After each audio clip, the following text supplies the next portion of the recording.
In the winter season, around December 25th, the people celebrated the winter solstice. And so the winter solstice would come about somewhere from December 21st all the way to around January 6th or so. And so the people of the north would celebrate different holidays, have different occasions based upon the winter solstice. In the wintertime, there is a period where there is no light. You are literally in darkness 24 hours of the day. And this stretches for a period of time. Now, could you imagine if you're living in Alaska or living in Canada or living in Norway and you don't have central heating and the cold is outside, it's darkness around you. People are dying from disease. It's a terrible time, and every family would probably lose somebody, or they would know of somebody dying from the cold and disease during that season. This is the winter solstice. And so when the sun starts to come out, the people now are looking at the sun as a life-giving force. And so during that time, a number of ceremonies were held in northern countries. In the far north was the Feast of the 12 Nights, which stretched from December 25th to January 6th. Also in ancient Greece, there was the Bacchanalia, which was held for their god Bacchus, the god of wine and sport and play.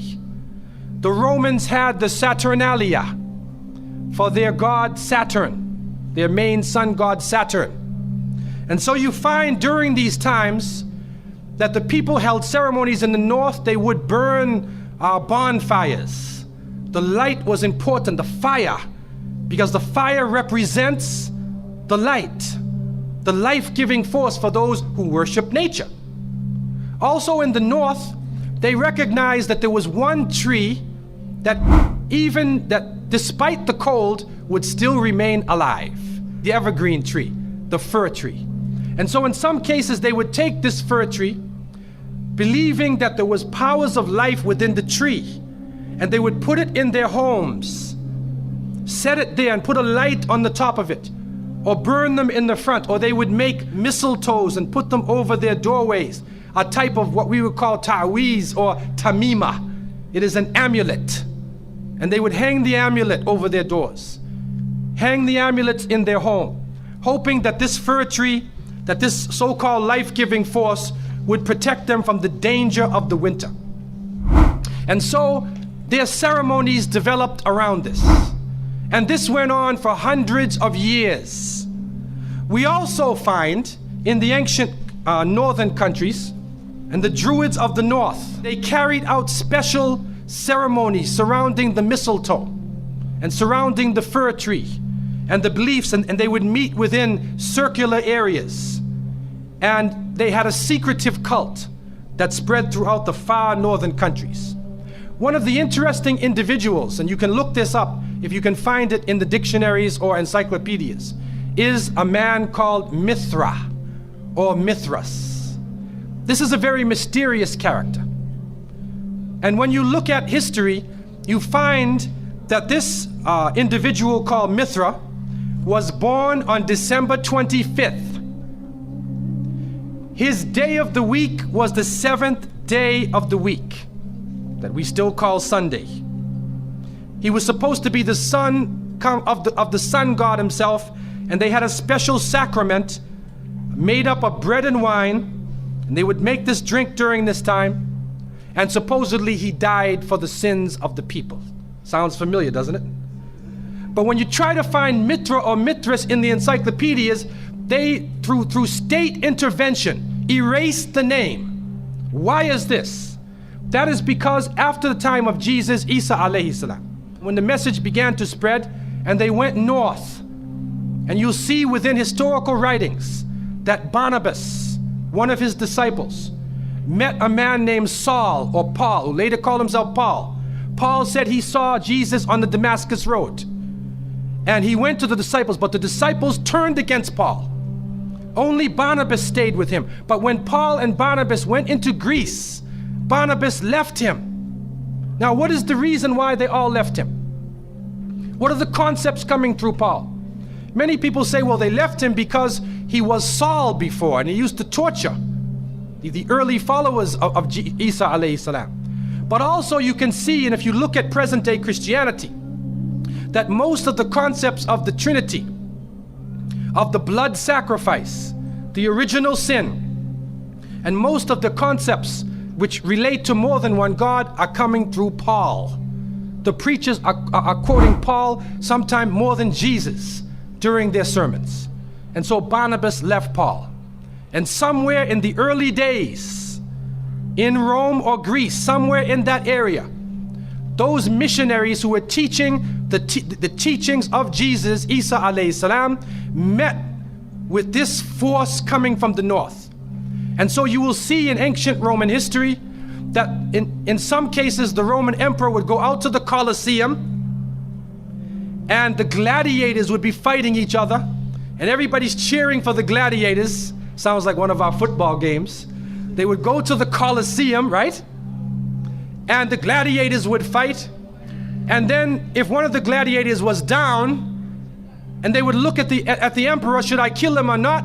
And if he wanted to kill him, he would say, he would go like that, right? You know, that sign down. If he said keep him alive, he goes like this. You know how we use it today? Yes. Okay? He gives that sign. Okay? One of the terrible things happening during these rituals at the Colosseum is that they would bring the Christians out, literally men, women, and children, and feed them to hungry animals. They would take a hyena or a wolf or a lion and get it hungry and crazy and beat it and throw raw meat at it and then send it out on the people, and they would literally cheer and watch as the animal ripped the bodies apart.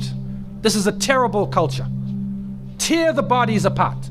And so somewhere along the line, somebody who couldn't take the torture, who felt that maybe we can win these people over, made a compromise.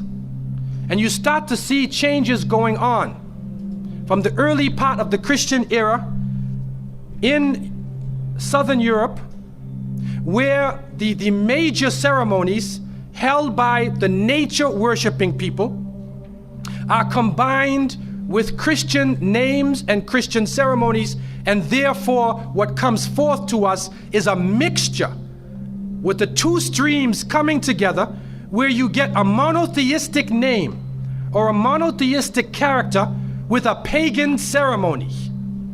And so the mixture of this together is what is giving us the present day holidays that we see. Number one, we understand that Isa alayhi salam, according to the different reports of the different scholars in many religions, he was not born in the cold weather. History shows us that he was born during the warm weather. Even in the Christian traditions, they have the belief that the shepherds were tending their flocks outside.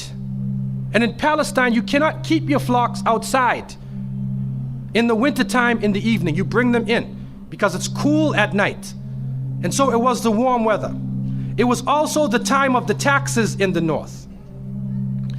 In the story coming in the Quran, when we see the mention in chapter 19 in verses 24 to 25, and we see the mention of the story of Mary, because it is the belief of the Muslims that Maryam, may Allah be pleased with her, was a virgin, and she had dedicated her life to the worship of one God, prayer and fasting. And by the power of Allah, that the Creator breathed His Spirit into her, and she conceived Jesus. He said, be, and it is. She conceived Jesus, Isa alayhi salam, without a father, without a man. That is a belief of Islam. It is also a belief that when she felt the pain of the pregnancy, that the angel came to her and told her to go outside of the city. She went outside of the city to a remote area, and there she found a palm tree, and she found water. And it was speaking about rutub janniya. It was speaking about a type of rutub, or a type of dates. And those who know, who have lived in the desert area, know that when the dates become ripe, when you start to see the color of the dates change, because dates are not brown, you know. Dates are originally red and they're yellow, they're other colors, but they turn the brown. It's at the height of the heat that the dates become ripe. And so it's at that time that she gave birth to Isa alayhi salam. So from different points of view, different historical points of view and different religions, we understand that Isa alayhi salam was not born during the winter season. He was born in the warm weather. So who was it that was born in the winter season? What is that? Who is that character now? Let us become detectives and try to find out the answer to this problem. Number one, you have to understand this concept of Saturn, the concept of Bacchus. When they are portrayed by the different artists who drew pictures of them or the sculptures, they're usually portrayed as a heavy-set man with a white beard. And when in the Sistine Chapel, Michelangelo drew his picture, you could see the long flowing beard, and there are actually pictures of this man on a sled being drawn by snakes with wings. Snakes with wings. Snakes do not normally fly. But in this case, the snakes have wings, and the heavy-set man is on his sled being drawn by these flying animals. Sound familiar to you now, doesn't it? He's being drawn by the flying animals. He's performing miracles. He's coming out on December 25th, which is not the birthday of Isa alayhi salam, has nothing to do with Christianity. It is the time of the Bacchanalia and the Saturnalia, and he is representing riotous fun, drunken revelry. And so what happens on Christmas, the Christmas season, especially in America, people today are not even thinking about Isa alayhi salam. They're not even thinking about Jesus. They're looking how they can get drunk. On Christmas, what is going on? In the Caribbean and many parts, if they offer you a Christmas pudding or Christmas pie or Christmas drink, watch out. Because it's probably laced with rum or wine. That's the spirit of the season. Now, this riotous occasion that was going on went so far that the Christian church banned it. And the Church of England, according to historical sources, actually banned it all the way to 1647. It was prohibited in England to celebrate Christmas because they saw Christmas as being a pagan holiday. This is an official position taken by the Christian church, the Church of England, who were known at that time as Puritans. What happened was an individual was superimposed. A name was superimposed. We hear about the name of Saint Nicholas. Saint Nicholas. Now, Saint Nicholas himself is actually coming from the ancient writings of Beowulf. And in these writings, which are done in the Scandinavian region, we find the name Nick or Nickel or Nicker. He was known as a demon, the demon of the north. He was known as the evil spirit of the north, the name of Odin, the evil principle. And so in Germany and in many of the northern countries, the people actually looked upon this so-called Saint Nick as being an evil force, and they would tell their children in the wintertime, don't go outside, because if you do, Nicholas will come along, Nickel will come along, he'll capture you, put you in his bag, and take you away. And so they used it as a negative concept. In Isaiah, in what is left of the Bible, in chapter 4, in 14:13, the devil is known as the prince of darkness. And it is an understanding that his throne, the seat of his power, is in the north. Somewhere in the north is the seat of power of this evil. And so the Germans also, when they depicted this Nicholas, or this Pelsnickel, as they would say, Pelsnickel in German, it means a furry devil. When they depicted him, they depicted him as a man with red fur. He had red fur coat, and his base was in the north, and he was the essence of evil. And the Church of England till 1647 took the position that this celebration could not go on. So what we are actually seeing is that the Christmas occasion was actually the time of evil. It was the time of the belief in the Saturnalia and the Bacchanalia. And because of this, they shifted the occasion to New Year's Eve. They shifted all of their feelings and their merriment and their evil to New Year's Eve. Now, before we go to that, looking back at Christmas, what is happening now in Christmas season? I don't know what goes on in Miami, but in the northern cities, on Christmas occasion, they put lights around and Santa Claus parades. Do you have a Santa Claus parade here? They have Santa Claus parades, and St. Nicholas is outside and he's in the streets and everybody's talking about St. Nicholas, and the poor children are taught that St. Nicholas is going to come down your chimney. Most people don't have chimneys in Miami anyway, but a 350-pound man is going to come down your chimney and bring you presents and keep his clothes white and red, and go to all of the homes in the area and put presents in your stockings and put presents under your tree, and then fly back out into space. And the father, the poor father who sweat and toiled all year to get you the presents, gets no credit for the present given to the child. St. Nicholas comes down the chimney, gives you this present, flies off into the night. And many of us were raised thinking, believing in this. Some of us would sneak into the night and look and see our father putting the present under the tree. We knew what he was doing anyway. But you went along with it, and the people say, well, you know, it's Christmas. Don't you like to have fun? You want to stop the children from having fun? What kind of people are you? But what are you teaching the children? You are using the name of Jesus, using the name of Isa alayhi salam, and you are using a figure who historically is the devil. The devil himself, wal-iyadhu billah. They are using his figure, and he has now taken over the Christmas season. Christmas now to most people means materialism. You have to buy presents for your cousins and your friends, and you got to buy about 34 presents. And you find that most American people are in debt for 6 months after Christmas.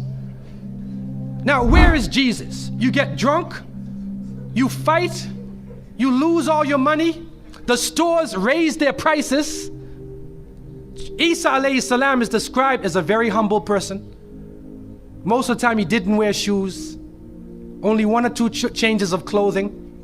A very simple person, eating very simple food, fasting most of the time. You see what is going on? There are 2 streams now, a stream of polytheism, a stream of monotheism, and now the polytheism, the materialism, is overtaking the monotheism and standing in the way and taking over our society. And some foolish Muslims coming along from outside of in their country say, well, I just want to be an American. I want a tree too. So I said, one of the brothers said he had a Christmas tree in his house. He came for, I said, brother, do you know what the tree stands for? He said, no. Okay, I'll get a palm tree with dates. I'll make it halal, a halal Christmas tree. But brother, you have to understand what it means. You have to understand what it means. Number one, the Prophet ﷺ, when he spoke about, he talked about ar-ruqya, wa tama'im, wa tiwala. He said all of these things are shirk. That if you hang amulets thinking that this ta'weez or this amulet is going to protect you from something, then you are actually giving power to the creation of Allah and taking it away from the Creator. If you think that by making some spells, going to a magician and asking them to put a spell on someone, you want to get married. So you go to the Sahir and say, put a spell on Ali, I want to marry him. Put a spell on Zainab. What kind of marriage are you going to have if you go to the magician? And so the Prophet, peace be upon him, named all of these things, the superstitions, the amulets, all of these type of things are the other stream which goes away from monotheism, from the belief in one God, and takes you into another religion.